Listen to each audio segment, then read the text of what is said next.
नमस्कार साथियों। आज मैं दादाजी के चौपाल की जो कहानी सुनाने जा रही हूँ उसका शीर्षक है अनमोल। 15 वर्षीय नीलम एक अखबार लेकर अपनी दादी नलिनी देवी के पास आकर बैठ गई और बड़े ही आक्षेप जताते हुए कहती है, दादी जी, यह देखिए आज के अखबार में क्या छपा है। एक लड़की ने अपने प्रेमी के संग मिलकर अपनी ही माँ को मौत के घाट उतार दिया है। अब बताओ, लड़कियां भी इतनी क्रूर हो सकती है क्या? दादी जी आश्चर्य व्यक्त करते हुए कहने लगी, ठीक से पढ़ कर देखो, कहीं गलत तो नहीं पढ़ रही हो ना। जवाब में नीलम कहने लगी, नहीं दादी जी, यह देखिए, यहाँ पर लिखा है कि बेटी ने तकिए से अपनी माँ के मुंह को दबा दिया ताकि वह आवाज़ ना कर सके। इतने में उसके प्रेमी ने उसकी माँ को चाकू घोंपकर मार डाला। उनके प्रेम के बीच में बाधा उत्पन्न करने वाली माँ को ही मार डाला।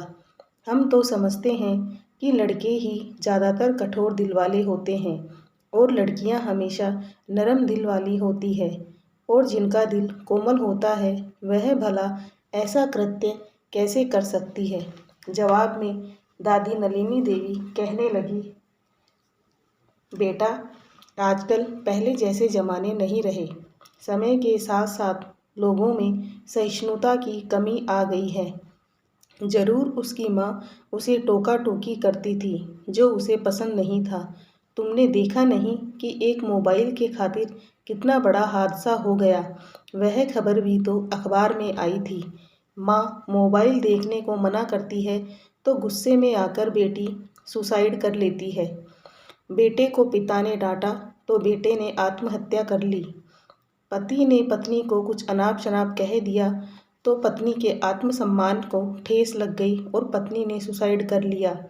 सासू माँ ने बहू को कुछ कह दिया तो बहू ने सासू माँ को ही मार डाला। आजकल लोगों में सहिष्णुता तथा सहानुभूति बिल्कुल खत्म हो गई है। लोग बात बात में एक दूसरे पर गुस्सा करते हैं, मार पिटाई करने लग जाते हैं। ऐसे में तैश में आकर किसी को भी काट सकते हैं तो किसी की हत्या भी कर सकते हैं, जो हम लोग प्राय सुनते रहते हैं। यह सब हमारे स्वार्थ के ही कारण होता है। समय के साथ साथ हम लोग स्वार्थी होते जा रहे हैं। किसी के साथ दो वक्त गुजारने का हमारे पास समय नहीं है। ऐसे में हम लोगों में प्यार मोहब्बत की भावनाएं भी खत्म हो गई है। अभी कुछ दिन पहले ही तो खबर छपी थी कि केवल 20 रुपए के खातिर एक आदमी ने अपनी पत्नी को पीट पीट कर मार डाला। कभी हम लोग यह भी देखते हैं कि छोटे मोटे पैसों के विवाद में एक दूसरे पर इतने हावी हो जाते हैं कि लोग एक दूसरे का खून खराबा तक कर बैठते हैं। आवेग प्रवण भावनाओं में नीलम कहती है, हाँ दादी जी, आपने ठीक कहा। अभी देखिए ना, हमारी छोटी चाची। सभी कहते हैं कि हमारे चाचा जी ठीक नहीं हैं, पर मुझे तो लगता है कि चाची भी अच्छी नहीं है। केवल मीठी मीठी बातें करती है पर किसी से प्यार नहीं करती। हमेशा अपने माता पिता भाई बहन के लिए मरती है। अब देखो, जब दादाजी का स्वर्गवास हुआ तो चाचा चाची 2-3 घंटे के सफ़र के बावजूद भी नहीं आ पाए। अगले दिन आराम से आ गए, जब तक कि हमारा सारा काम हो गया था। वही जब चाची के पिताजी चले गए तो भागते भागते फ्लाइट मोड में पहुंच गई, जहां पर पहुंचने में 2 दिन लग जाते हैं। वहीं 2-3 घंटे में ही वह अपने मायके में पहुंच गई और हमारे घर पर चाचा चाची अगले दिन आराम से पहुंचे। पूछने पर कहने लगे, मेरी तो अब तक नाइट ड्यूटी चल रही थी, इसलिए नहीं आ सका, और जब तक यह लोग पहुंचे उससे पहले ही दादाजी का अंतिम संस्कार हो चुका था। एक गहरा सांस छोड़ते हुए नलिनी कहती है, अरे बेटा छोड़ो, अब यह लोग ठहरे आधुनिक तबके के लोग। उनको ऐसे बूढ़े लोगों की मृत्यु से भला क्या वास्ता। यह तो शुक्र करो कि आ गए, यही बड़ी बात है। सभी लोगों को शादी करने के पश्चात अपनी पत्नी तथा ससुराल वालों की खैर खबर लेने की आवश्यकता होती है। ऐसे में कोई किसी को समय देना चाहे तो भी ठीक से नहीं दे पाते। और जहाँ तक चाची की बात है, वह सदा अपने माता पिता के प्रति ज़्यादा से ज़्यादा आंतरिकता दिखाएगी। ऐसे में चाचा अपने पिताजी की मृत्यु के कारण घर में ना आए, पर अपनी सास ससुर के कुछ भी हो जाए तो वहाँ पर उन्हें पहुँचना ही होगा, चाहे उसकी परिस्थिति कैसी भी क्यों ना हो। यह तो प्रकृति का नियम है बेटा। कहते हुए नलिनी देवी के आंसू छलक पड़े। नीलम अभिमान भरे लहजे में कहती है, कुछ भी हो दादी, मैंने देखा कि चाची अच्छी नहीं है। नलिनी देवी सहानुभूति सुलभ भावनाएं व्यक्त करते हुए कहती है, नहीं बेटा, यह लोग तुम्हारे माता पिता के बराबर हैं, उनके विषय में ऐसी बातें नहीं करते। नीलम भी अभिमान भरे लहजे में कहती है, मैं आपकी बात समझती हूँ, पर जो सच है उसे कहने में लाज कैसी। उसे समझाते हुए दादी कहने लगी, बेटा तुम अभी बच्ची हो, नहीं समझोगी। जवाब में नीलम कहती है, मैं खूब समझती हूँ, मैं इतनी भी छोटी बच्ची नहीं हूँ कि इतनी सी बात भी नहीं समझ सकती। नलिनी देवी कहने लगी, बेटा पहले के समय में लोग दूर गांव से ब्याह करवाकर अपने घर में बहू लेकर आते थे, ताकि ससुराल वालों से रोज़ रोज़ मुलाकात के बजाय देर से मुलाकात होने पर उनके आपसी रिश्ते में गर्माहट बनी रहे। पर आजकल दूर और नज़दीक में कोई फ़र्क नहीं रहा। पहले के ज़माने में घर की बहू 6-7 महीने या साल 2 साल के पश्चात अपने मायके में जाती थी और ससुराल की पूरी बात अपने मायके वालों से नहीं कह पाती थी। थोड़ा बहुत कुछ कहती थी जो उसे याद रहता था, बाकी सारी बातें भूल जाती थी और आपसी विवाद की संभावनाएं कम होती थी। परंतु आजकल तो दूर और नज़दीक में कोई अंतर नहीं रहा, क्योंकि अब तो सभी के हाथों में स्मार्टफोन है। ऐसे में हर वक्त वीडियो कॉलिंग के जरिए अपने ससुराल की सारी बातें अपने मायके वालों को कहने का मौका मिल जाता है। पूरे दिन भर वीडियो कॉलिंग चलती रहती है, हर छोटी छोटी बात उन्हें कहती है, पर अपनी मायके की कोई भी बात ससुराल में नहीं कहती और यहाँ से विवाद की उत्पत्ति होती है और बाद में आपसी नासमझ और असहिष्णुता के कारण रिश्तों में तल्खी आ जाती है, जो आखिर में तलाक तक पहुँच जाती है। नीलम बड़े ही तन मन से दादी की बातें सुनती रही और कहने लगी, अब तो दिन ब दिन समय बहुत खराब होता जा रहा है। उसमें सबसे बड़ी बात है हमारे घर की शिक्षा। पहले के दिनों में अपने व्यस्त जीवन के बीच में सभी लोग एक साथ बैठकर वार्तालाप करते थे। लोग छोटे बड़ों का सम्मान करते थे, पर आजकल छोटे लोग बड़ों की बात नहीं मानते, उनका सम्मान नहीं करते। उस जमाने में लोग पैसे को कम तवज्जो देते थे, रिश्तों को ज़्यादा महत्व देते थे, पर आजकल रिश्तों के बजाय पैसों को ज़्यादा महत्व दिया जाता है। यहाँ तक कि प्यार मोहब्बत तथा सारे रिश्ते पैसे के बल पर टिके हैं। किसके पास कितना ज़्यादा पैसा है, उसे उतना ही प्यार और सम्मान मिलता है। लोग किसी के प्यार तथा उसकी भावनाओं को तवज्जो नहीं देते। कल को दिन और भी खराब आने वाले हैं, क्योंकि लोगों में पैसों की भूख और भी बढ़ती जा रही है। लोग पैसों को ज़्यादा महत्व देने लगे हैं। उसमें भी अब कंपटीशन आ गया है, क्योंकि दिखावट का ज़माना जो आ गया है। कौन किससे कितने आगे निकल सकता है। अगर कोई किसी से पीछे रह गया तो उसके मन में इस तरह की हीन भावनाएं जागती है कि मानो उसे लोग छोटी नज़रों से देख रहे हैं, जबकि ऐसा नहीं है, पर उनकी भावनाएं ऐसी होती गई है। ऐसे में लोग थोड़े में खुश नहीं होते और यही कारण है कि लोगों में सहनशीलता के साथ साथ अनुशासन भी समाप्त हो गया है। नीलम के अबोध मन अपनी दादी जी की उन बातों का अर्थ नहीं समझ पाता। ऐसे में उसका अबोध मन से अपने दादी से पूछती है, अच्छा दादी, मेरी माँ आपको कैसी लगती है? अपने चश्मे के ऊपर से अपनी पोती को निहारते हुए नलिनी देवी प्यार से उसके गालों को सहलाते हुए कहती है, तुम्हारी माँ तो बहुत अच्छी है, वह तो अनमोल है बेटा।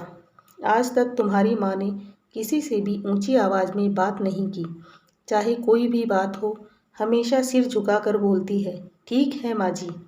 तुम्हारे नाना नानी जी ने उनको अच्छे संस्कार दिए हैं, तभी तो आज तक किसी से ऊंची आवाज़ में बात नहीं करती और सभी बातों पर धीरे से अपनी राय देकर उसका समाधान करने की कोशिश करती है।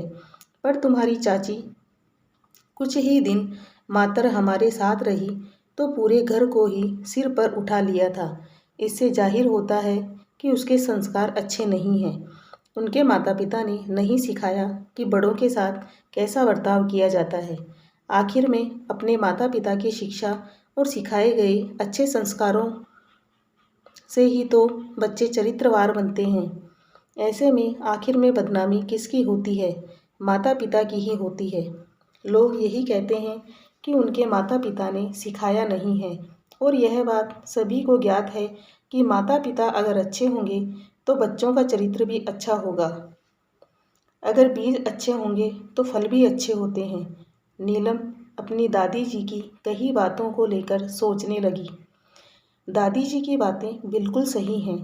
एक बार तो चाचा चाची के बीच में आपस में बहुत लड़ाई हो रही थी। बात बात पर डिम्पल अपनी सासू माँ नलिनी देवी के साथ तर्क करती रहती है। एक बार जब बहुत ज़्यादा बहस करने लगी तो उसके पति दीपेश उसे टोकते हुए कहते हैं, तुम्हें हर बात पर माँ के साथ बहस करना ज़रूरी है क्या?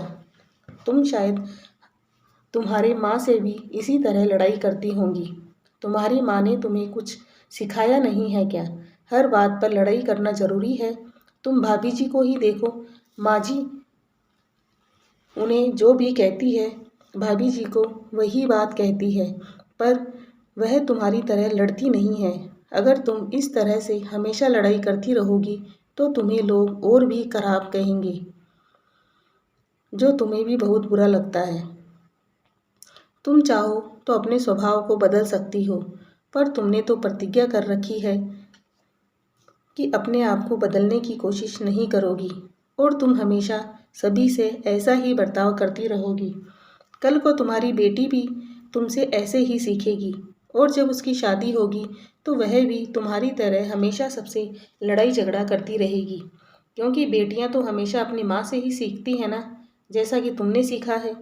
गुस्से में आकर डिम्पल कहने लगी, तुम हमेशा मेरी माँ की बात क्यों कहते हो?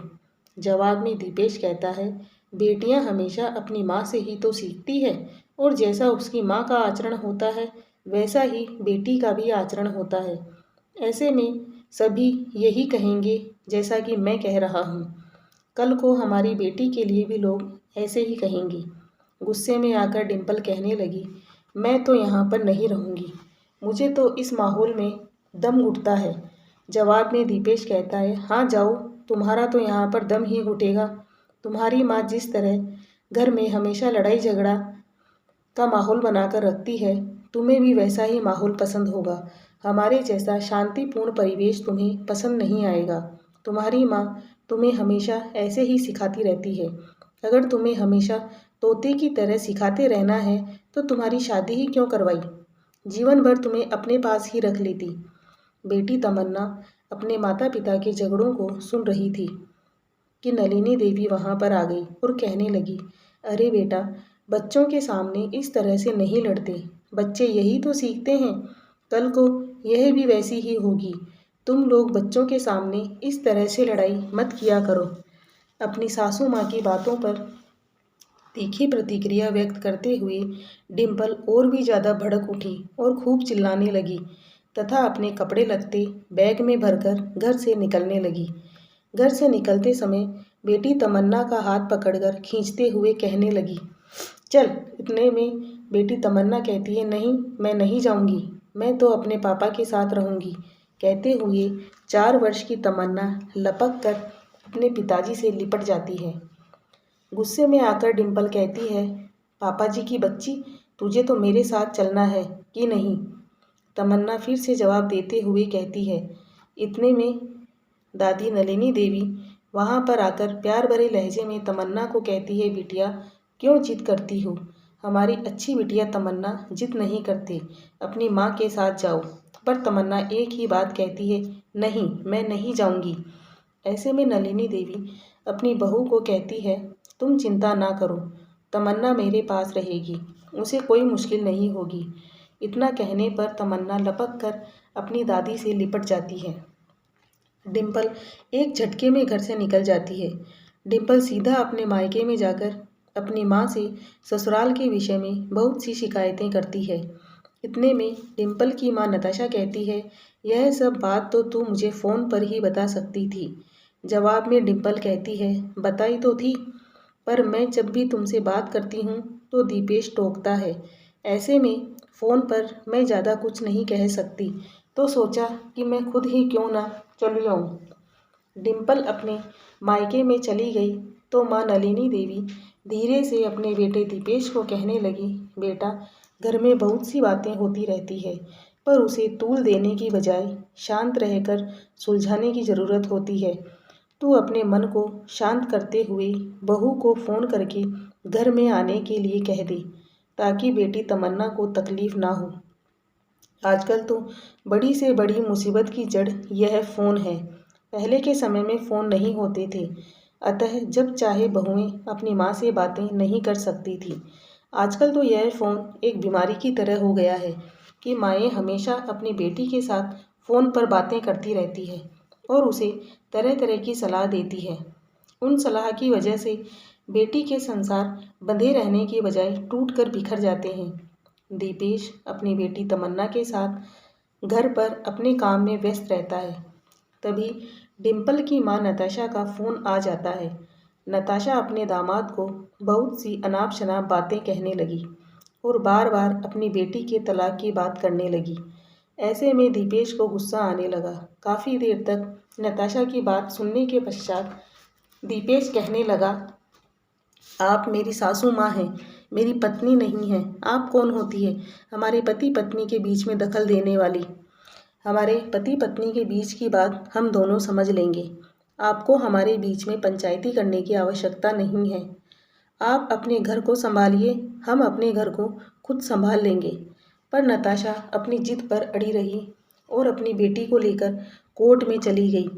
समय के साथ बात जब बहुत आगे चली गई तो कोर्ट के वकील डिम्पल की मां नताशा को पूछने लगे, आपके बेटी दामाद के बीच में आपको आने की क्या ज़रूरत है? लगता है कि आप भी अपनी बेटी के घर परिवार में ज़्यादा इंटरेस्ट रखती हैं। आप अपने पति से तलाक लेकर सिंगल मदर बनकर रह रही हैं। आप शायद यही चाहती हैं कि आपकी बेटी डिम्पल भी अपने पति से तलाक लेकर एकल माँ बनकर रहे। बात बहुत आगे बढ़ती गई और आखिर में कोर्ट में दीपेश और डिम्पल के तलाक की अर्जी दाखिल हो जाती है और केस चलने लगता है। डिम्पल की ओर से दीपेश से न केवल तलाक मांगा गया, साथ में बेटी तमन्ना के पालन पोषण का दायित्व भी डिम्पल अपने ऊपर लेना चाहती है और उसका जीवन भर का खर्चा भी मांगने लगती है। काफ़ी दिनों तक दोनों पक्ष में बहुत खींचतान चलती रही। दीपेश का कहना है कि बेटी तमन्ना मेरे साथ रहेगी। अब बात तलाक के साथ साथ बेटी की कस्टडी तक पहुंच गई। ऐसे में चर्चा के दौरान विचारक बेटी तमन्ना को पूछने लगे, तमन्ना बिटिया, आप किसके साथ रहना चाहती हैं? ऐसे में तमन्ना कहती है, मैं अपने पापा जी और दादी के साथ रहूँगी। मेरी माँ अच्छी नहीं है, बहुत लड़ाकू है। मेरी नानी भी अच्छी नहीं है। मेरी नानी और मेरी माँ मुझे खूब मारती है, पर मेरे पापा और दादी कभी नहीं मारती। मेरे पापा और दादी बहुत अच्छे हैं, मैं उन्हीं के साथ रहूँगी। विचारक अब भारी मुश्किल में पड़ गए। ऐसे में वे कहने लगे, नियम के अनुसार तो यही राय बनती है कि बेटी अगर अपने पिता के साथ रहना चाहती है तो उसे पिता को दे दिया जाए, पर अगर उसकी माँ उस पर दावा करती है तो यहाँ पर एक राय दी जा सकती है कि बच्ची को आधा आधा बांट दिया जाए, अर्थात उन्हें टुकड़ों में दोनों को दे दिया जाए। ऐसे में दीपेश डर के मारे तथा आवेग भरे लहजे में विचारक को कहने लगा, ऐसा मत कीजिए, तमन्ना को उसकी माँ को ही दे दीजिए, पर उसके टुकड़े मत कीजिए। तभी जज साहब कहने लगे, देखिए, इसी को कहते हैं पिता का प्यार। एक पिता होकर नहीं चाहते कि उसकी बेटी के टुकड़े हो जाएं, परंतु उसकी माँ ने अभी तक कोई टिप्पणी नहीं की। इसका मतलब निकलता है कि माँ डिम्पल अपनी बेटी से प्यार नहीं करती। ऐसे में तमन्ना को केवल उसकी माँ को नहीं दे सकते। नियम के अनुसार उसे दोनों को ही बांट देना होगा। अगर यह बात आप लोगों को स्वीकार है तो अच्छी बात है, अन्यथा आप लोग अपनी तलाक की अर्जी वापस लीजिए। माता पिता के लिए बच्चे सदा ही अनमोल होते हैं, अतः आप लोग गहराई से विचार करें, फिर मेरे पास आना कि आपको तलाक लेना है या नहीं।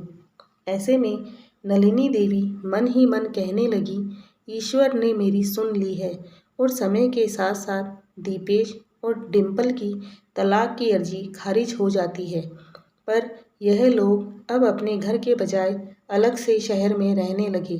दीपेश वहाँ पर नौकरी करता है और कभी कभी मौका मिलता है तो अपने बच्चों को लेकर घर आ जाता है। ऐसे में नीलम तथा दादी नलिनी देवी को भी अच्छा लगता है। धन्यवाद।